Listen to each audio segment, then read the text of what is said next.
Alors justement, on va aller sur place à Mayotte, retrouver notre envoyé spécial qui est présent. Antoine Forestier, bonsoir. Vous êtes présent sur place avec Sonia Reynaud. L'alerte rouge a donc été prolongée jusqu'à demain. Oui, ce qui pourra surprendre les habitants d'ailleurs au quartier de Mamoudzou, là où nous nous trouvons à Cavigny, il y a actuellement du monde dans les rues alors que c'est du coup encore interdit de sortir de son domicile. On est censé rester confiné à cette période parce qu'il y a donc cette accalmie. Il n'y a plus de pluie désormais ici dans le nord de l'île.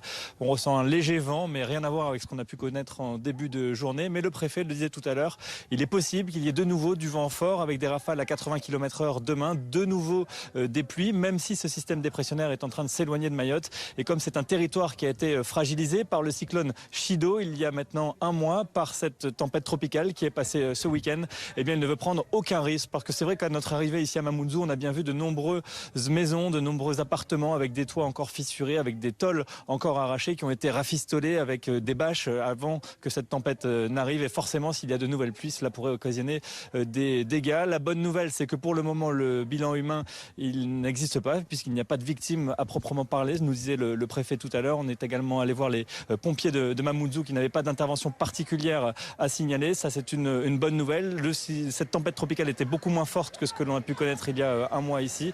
C'est principalement le sud de l'île qui a été touché. On s'en est rendu compte à Mbouani tout à l'heure, une commune qui avait, elle, été épargnée lors du passage du cyclone il y a un mois. Il y a eu des inondations, des submersions marines, un pont également piéton qui s'est effondré. Les habitants d'ailleurs sont sortis à ce moment-là et certains ont même utilisé leur pirogue dans la rue parce qu'il y avait quasiment 1 mètre d'eau à cet endroit-là. Voilà ce qu'on a pu constater ici au niveau de Mayotte en termes de dégâts. Dans le nord principalement, la journée a été plutôt calme, du vent, de la pluie, mais rien à voir avec ce que l'on a pu vivre il y a un mois à Mayotte.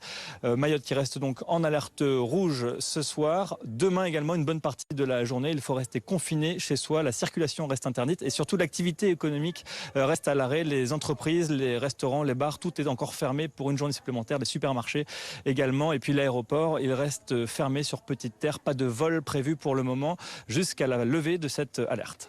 Antoine Forestier, envoyé spécial BFM TV avec Sonia Reynaud depuis Mayotte. Merci beaucoup.